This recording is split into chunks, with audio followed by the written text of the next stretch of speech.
Everyone knows Tom Selleck as the calm, collected, mustachioed icon. The kind of guy who minds his business, avoids the drama, and keeps it classy. But even the coolest man in Hollywood has his limits. Over the course of his long and steady career, a few actors manage to step on his toes, and when you push Tom Selleck too far, you see a whole different side of him.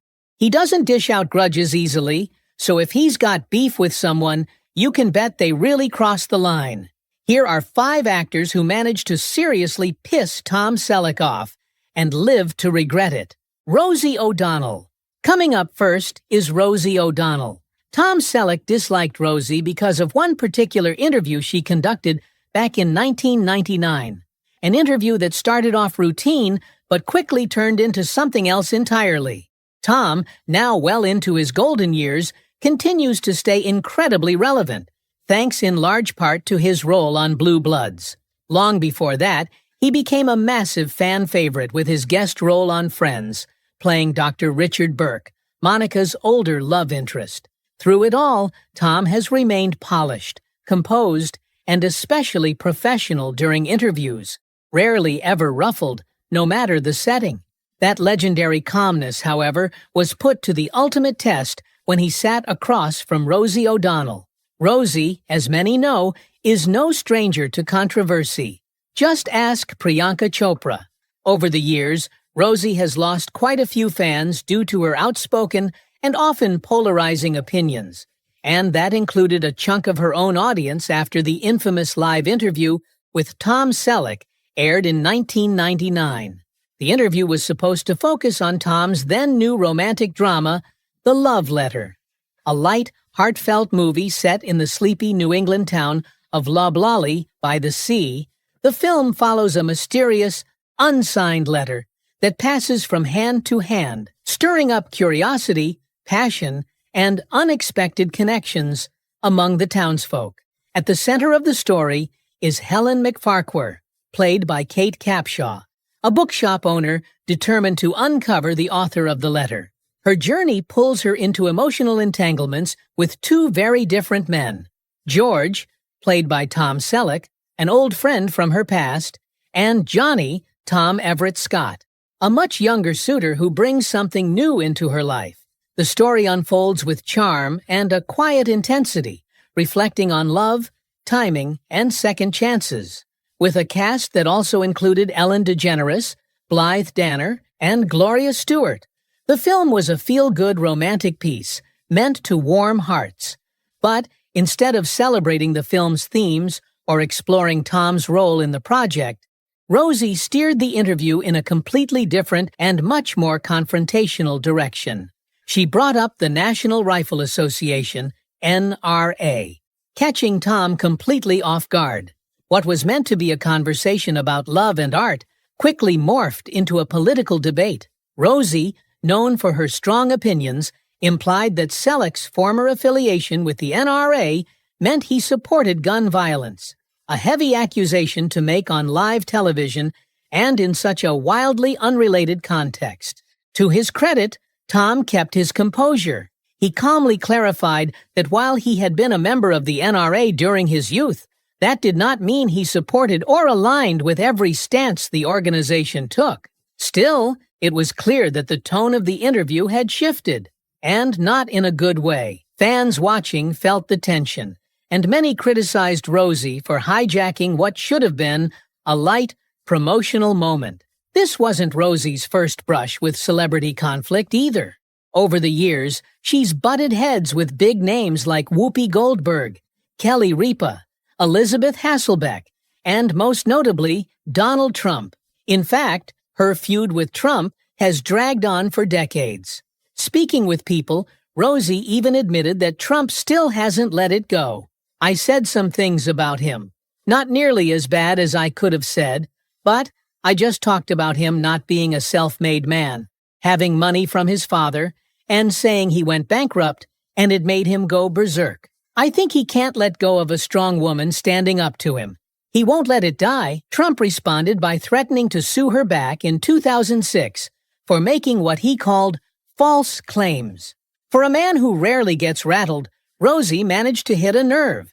And when someone like Tom Selleck is genuinely irritated, you can be sure someone seriously overstepped. Rosie would continue the ambush, doubling down by calling Selleck a spokesperson for the cause, despite the fact that it was clear he was visibly uncomfortable with the direction the conversation had taken. The actor had shown up to promote his film, not to become the subject of a politically charged grilling. Still, Tom held it together. Though you could see flashes of irritation beneath his calm exterior, Selleck never lost his cool. One particular frustration, as he later noted, was that Rosie barely let him get a word in. She dominated the conversation, pushing a narrative he didn't sign up to discuss. The interview ended awkwardly. Rosie gave a quick, almost dismissive plug for the love letter, but the moment had clearly derailed far from its original purpose. The tension was unmistakable. It was a sour ending to what was supposed to be a positive promotional spot. Years later, Rosie O'Donnell reflected on the moment with a sense of regret. Looking back on the May 1999 interview, she admitted her approach was misjudged. "I think it's just the first time that I ever challenged a celebrity," she told People. "In hindsight, if I had to redo it, I would do it differently." Kind man who, for the rest of his life, has to be associated with me and that one event. Rosie also shared that she wasn't in the best emotional state at the time. That may have contributed to her confrontational tone, something she now recognizes wasn't fair to Tom, who hadn't come on the show to engage in that kind of debate. The moment has since gone viral, racking up over 1 million views on YouTube. And while Rosie drew criticism for her tactics, Tom Selleck was widely applauded for how he handled the situation. Across the comments, one sentiment kept echoing: class. "I love how Selleck just quieted down near the end and let her burn herself out," one viewer wrote. "He knew the game that was being played and just wasn't going to go for it." Another added, "Tom Selleck is a gentleman who handled Rosie with more grace than I would have." And perhaps most tellingly, Tom really does handle himself well. Classy guy? I agree with his sentiment, which is, stop thinking that everyone who disagrees with you is evil. He listens and speaks intelligently. Despite being unfairly placed in the hot seat, Tom never retaliated or lashed out. Instead, he showed restraint, a quality that would only enhance his image in the eyes of the public. It was a tense moment, no doubt, but one he navigated with complete composure. Thankfully, the controversy didn't slow down his career. The love letter may not have made box office headlines, but Tom's star power remained intact, and he continued to land prominent roles, including the lead in Blue Bloods, where he's remained a fixture for years. What's perhaps even more telling is that Tom never held a grudge. He spoke respectfully of Rosie in later years, never using the moment to attack her character or question her intentions. That kind of grace is rare, especially in the entertainment world, where egos can easily overshadow professionalism. Classy from beginning to end, even when things got messy. That's Tom Selleck. Next on the list is someone whom Tom Selleck didn't show the type of mercy he showed Rosie O'Donnell. The Globe lawsuit. Tom Selleck rose to fame in the 1980s as the dashing Thomas Magnum in the hit series Magnum, P.I. With his tall frame, rugged charm, and signature mustache, Selleck quickly became one of Hollywood's most recognizable heartthrobs. Despite the public persona he carried and a personal life that included a marriage to Jilly Mack, Selleck would find himself at the center of a salacious and baseless rumor that questioned his sexuality. In the world of celebrity gossip, few things sell faster than controversy, and tabloid culture has long thrived on exploiting that. Most celebrities try to ignore it, allowing false headlines to blow over. But Tom Selleck was never one to sit back and let lies define him. In 1991, he filed a multi-million-dollar lawsuit against the Globe after they published claims insinuating that he was secretly gay. The origins of the scandal were as strange as they were damaging. That year, anonymous posters began appearing around New York City, claiming that several well-known celebrities, including Selleck, were gay but closeted. Instead of dismissing the stunt as an obvious hoax, the Globe decided to capitalize on it. They ran a story titled, "Gay Stars Stop Traffic," reprinting the posters and dragging Selleck's name into a narrative he had no part in. Selleck was understandably furious. He initially reached out to the Globe, asking them to retract the story, but when the publication refused, he responded by filing a $20 million defamation of character lawsuit against Globe International Inc. According to Entertainment Weekly, this move was unprecedented at the time, especially since the legal system is notoriously difficult to navigate when it comes to defamation. Under U.S. law, the burden of proof in defamation cases lies with the plaintiff.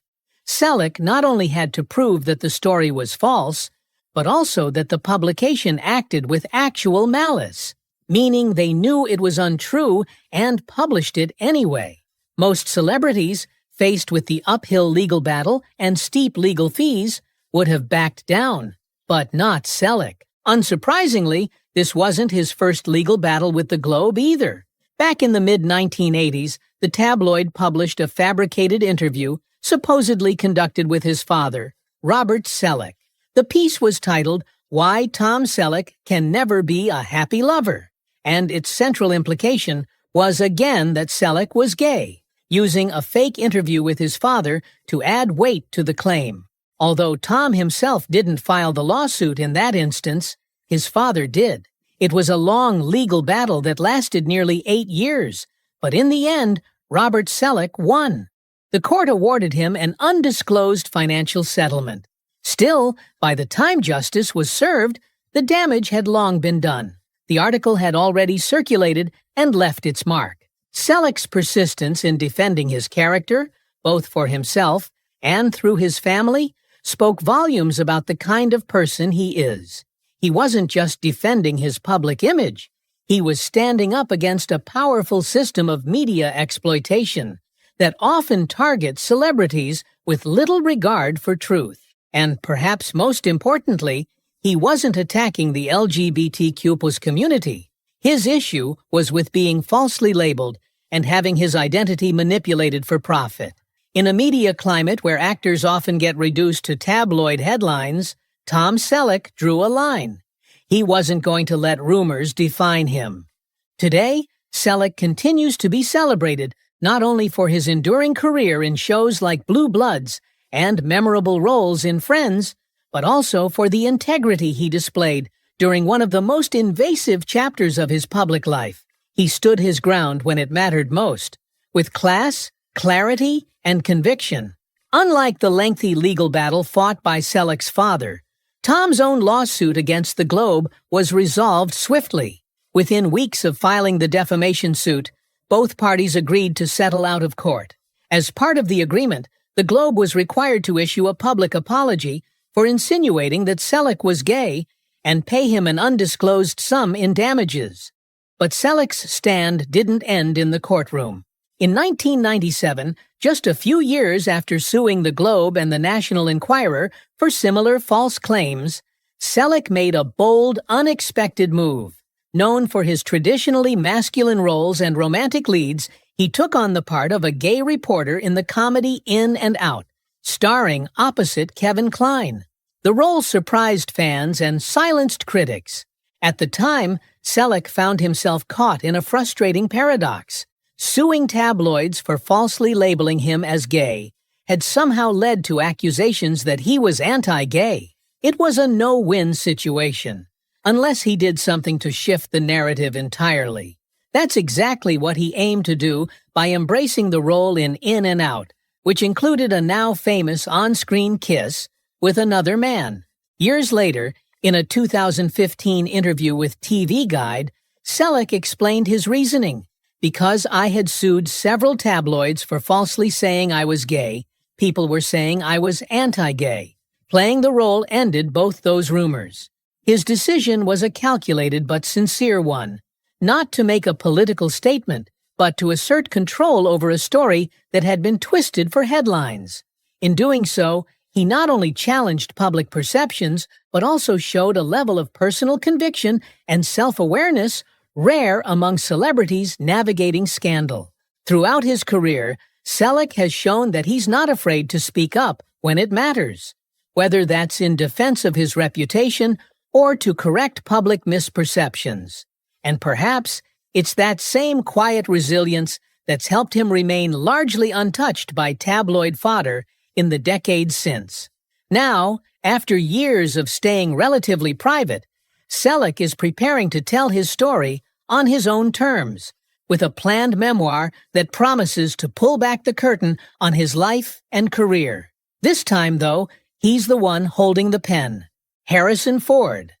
Tom Selleck is as synonymous with Magnum, P.I., as Harrison Ford is with Indiana Jones. But imagine an alternate reality where Selleck was Indiana Jones, cracking whips, dodging boulders, and outwitting Nazis. That nearly happened. In fact, Selleck was offered the role before Ford, but fate and a CBS contract had other plans. In the early 1980s, George Lucas and Steven Spielberg were preparing to launch Raiders of the Lost Ark, the first film in what would become one of the most iconic franchises in movie history. While Ford had already worked with Lucas on Star Wars, Lucas was hesitant to cast him again, fearing the repetition might mimic the overfamiliar partnership between Robert De Niro and Martin Scorsese. Ford has been in 2 of my movies. I don't want him to be my Bobby De Niro, Lucas reportedly said. So the duo began their search for a fresh face and landed on Tom Selleck. Selleck had just filmed the pilot for a new CBS detective show called Magnum P.I.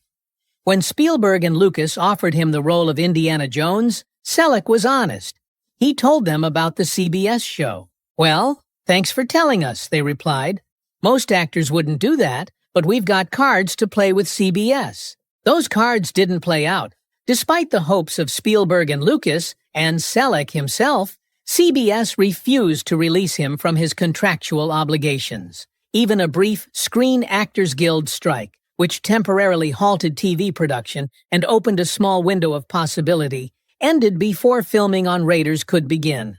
Selleck was locked into Magnum, and so the role passed to Ford, forever linking him with the fedora-wearing archaeologist. Selleck has never expressed bitterness about the missed opportunity, but he acknowledges the twist of fate with good humor. "After I did the pilot for Magnum, I tested for Indiana Jones and got the job," he later shared. "Steven and George, my newest pals at the time, offered me the job. And as for Ford, Harrison Ford hates to hear this," Selleck once joked. "Harrison, this is your role, and you're indelible in it. So, it's just an interesting story." An interesting story indeed. One of Hollywood's great what-ifs. Still, it's hard to imagine Selleck regretting much. Magnum, P.I. made him a household name, and his career, from 3 Men and a Baby to Blue Bloods, has proven that you don't need a whip and a fedora to become a legend. Ken Sanzel. We all know that Selleck is popular because of Blue Bloods, but what if we told you that Ken Sanzel and Selleck butted heads? That's right. Selleck reportedly refused to accept scripts that he felt leaned too heavily into procedural territory, creating friction with Sanzel, who was, as one insider put it, doing the network's bidding thanklessly. The network backed Sanzel, who had been hesitant to take the job in the first place, but agreed after being urged by CBS execs. Selleck, on the other hand, wasn't thrilled that Sanzel had been imposed upon him. Behind the long-running success of Blue Bloods lies a chapter of behind-the-scenes tension that almost derailed the show before it even found its footing. Tom Selleck, the star and face of the series, found himself in a creative standoff with executive producer Ken Sanzel, a situation CBS insiders diplomatically called creative tension. From the beginning, there were signs of discord. Sanzel, a former NYPD cop and seasoned showrunner, best known for his work on Numbers, was brought in by CBS after the Blue Bloods pilot to shape it into a strong crime procedural. But Selleck envisioned something entirely different, a more character-driven drama that explored the emotional and moral complexity of the Reagan family, not just weekly crimes. Things came to a head quickly. Though Sanzel was initially still on the project by midday, he announced to the staff later that day that he would be stepping down. One source described the exit as respectful, not abrupt. He was seen as a stand-up guy who wouldn't leave the network or studio hanging. It was chalked up to creative differences. It happens.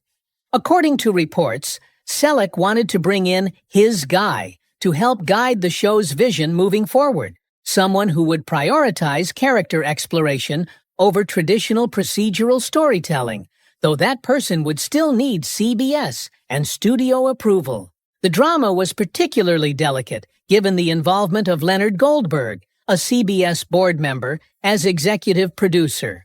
Some insiders acknowledged that too many powerful voices had created a too many cooks scenario. As one summed it up, Selleck realized it's not the show he thought he was in. Despite being considered a long shot when picked up, ranked last out of 10 pilots, Blue Bloods secured a place on the schedule, largely thanks to Selleck's star power and Goldberg's influence. It took over the Friday 10 p.m. slot previously held by Num Thurs, Sanzel's former show. Sanzel's departure marked a quiet shift in direction for Blue Bloods, one that ultimately helped it strike a balance between character and casework, and likely contributed to its longevity on CBS. When Blue Bloods premiered in 2010, it marked Tom Selleck's triumphant return to hour-long television drama after more than 2 decades. His last major stint had been as the beloved Thomas Magnum in Magnum, P. Rao, 1980 to 1988. While Selleck dabbled in projects like the short-lived CBS sitcom The Closer and found success in the Jesse Stone TV movies, Blue Bloods was his first major series commitment since his Magnum days, and a significant one at that. Originally titled Reagan's Law, Blue Bloods was pitched as a multi-generational family drama centered around a proud, tight-knit family of New York cops. Selleck stepped into the role of Frank Reagan, the widowed NYPD commissioner and patriarch of the Reagan family, bringing his signature gravitas to a character grounded more in moral complexity than in action. Despite the show's steady climb to ratings dominance, becoming a primetime powerhouse and an enduring staple of CBS's Friday night lineup, Blue Bloods' behind-the-scenes story is marked by creative clashes, high-profile exits, and shifting power dynamics. At the heart of the early creative struggles was a fundamental disagreement about what kind of show Blue Bloods should be. The series creators, Mitchell Burgess and Robin Green, both Emmy-winning veterans of The Sopranos, envisioned a drama that balanced police investigations with emotional depth and family nuance. It was a vision shared by Selleck himself, who advocated for stories that explored character and legacy, not just weekly cases. But CBS had other ideas. The network, known for procedural juggernauts like NCIS and CSI, wanted Blue Bloods to lean more heavily into the crime procedural format. To reinforce that direction, they brought in former Num Thurs showrunner Ken Sanzel, a former NYPD officer, to steer the ship. That decision quickly led to friction. Sanzel's take-charge style clashed with Selleck's character-driven instincts. Scripts were rejected. Creative meetings turned tense. CBS backed Sanzel, but Selleck, with star power and clout behind him, held his ground. Eventually, Sanzel stepped down after only 1 season, choosing to saunter off peacefully, according to insiders. But the shakeup didn't end there. Not long after Sanzel's exit, Burgess and Green were also quietly let go, despite the show's early success and strong ratings. According to a 2011 Deadline report, the duo was ousted for the very same reason, pushing too hard for character-driven storytelling over procedural formula. Even more ironically, CBS had heavily marketed Blue Bloods as from the executive producers of The Sopranos, only to fire those same producers after 1 season. It wasn't the first time Burgess and Green had faced this kind of creative fallout. They had also been fired from The Sopranos during its final season, reportedly falling out of favor with creator David Chase. Still, their post-Sopranos work in creating Blue Bloods remains one of their most commercially successful endeavors, even if they were forced to watch from the sidelines as the show became one of CBS's longest-running series. CBS executives, disputes over Blue Bloods cancellation. After 14 seasons, countless Sunday dinners, and a loyal weekly audience, Blue Bloods is finally coming to an end. Tom Selleck, who has played Commissioner Frank Reagan since the show began in 2010, recently expressed strong frustration and disappointment about the decision. The 79-year-old actor explained in a conversation with TV Insider that he had avoided talking about the show ending during the last 8 episodes. Instead, he had wanted to focus on how the series was still performing extremely well. He emphasized that Blue Bloods was still one of the most watched shows, placing 9th in total viewership for the 2023-2024 season. He believed that if football broadcasts were not counted, the show would be ranked 6th. Selleck found it hard to understand how a network could cancel a show that had guaranteed Friday night ratings success for 15 straight years, even in one of the most difficult time slots. He admitted that despite being a team player, he often felt the show was taken for granted. According to him, the series had always delivered strong performance right from the beginning, and that consistency might have made people undervalue it. He said that filming the final episode left him emotionally confused. After that weekend, he caught himself preparing for a regular workday, only to realize there was no Monday shoot waiting for him. He admitted it would take time to come to terms with the show being over. When talking about what he would miss most, Selleck mentioned the actors without hesitation. He said the cast had grown as close in real life as the Reagan family they portrayed on screen. He pointed out that every actor wanted to return for more seasons, which is rare in long-running television shows. He believed that many shows end with jealousy or conflict, but Blue Bloods had managed to avoid all of that. In his view, that unity was something everyone involved could be proud of. Other core cast members, including Donnie Wahlberg, Danny, Len Cariou, Henry, Will Estes, Jamie, Vanessa Ray, Eddie, and Bridget Moynihan, Aaron, had also expressed a desire to continue. Their willingness to return kept fans and insiders talking about the possibility of a spin-off. CBS Studios president David Staff supported the idea of a continuation, saying there were many directions a Blue Blood spin-off could go. He stated that with a full season still ahead, there was enough time to figure something out. This was not the first time Selleck had voiced his concerns about the show's cancellation. During an earlier interview on CBS Sunday Morning, he revealed that the end of the series might affect his personal finances. He admitted that while he was financially secure, maintaining a 63-acre ranch in Ventura County, California, could become a challenge without steady work from the show. Despite the disappointment, Selleck made it clear that he had no plans to retire. He said he hoped to act in another Western in the future, and still believed there was a chance CBS might reconsider the cancellation. To many viewers, Blue Bloods was never just a police drama. It was a series that mixed law enforcement stories with deep family values, tradition, and moral complexity. Thanks to its consistent storytelling and Selleck's strong presence as the Reagan family patriarch, the show became a television staple for more than a decade. Even though the final 8 episodes are set to air beginning October 18, 2024, the impact of the show and Selleck's commitment to it will continue to be felt. Whether through a spin-off or a surprise revival, the legacy of Blue Bloods will not fade quietly. What do you think about Tom Selleck? Do you think suing the Globe for putting out false information about him was a good thing? Or do you think otherwise? Share your thoughts with us in the comments below. Also, don't forget to share, like, and subscribe and click on the next video shown on your screen. You will enjoy it.